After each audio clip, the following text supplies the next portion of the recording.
che ha avuto origine proprio, è nato da una ricerca che ha avuto origine proprio nel Margine, precisamente a Macomer, Gualdi e paesi limitrofi.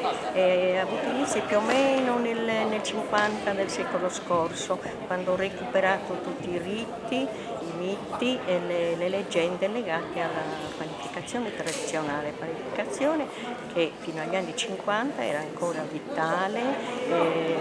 coinvolgeva anche le bambine. E io bambina, a Dualche nel mio paese di origine, ho partecipato ai riti,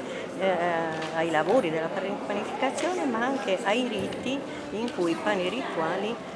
cerimoniali erano inseriti. Il pane è sacro anche perché ha un'origine antichissima, infatti le donne che praticavano la panificazione tradizionale, oltre a possedere capacità manuali in tutte le fasi del loro lavoro, erano in possesso anche di una serie di conoscenze consistenti in riti, miti, leggende antiche che avevano ereditato forse dalle antiche madri del Neolitico. E poi queste sapienze, questa cultura antica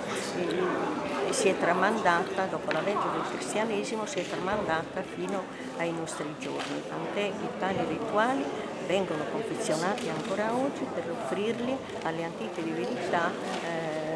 propiziatrici del grano e del pane.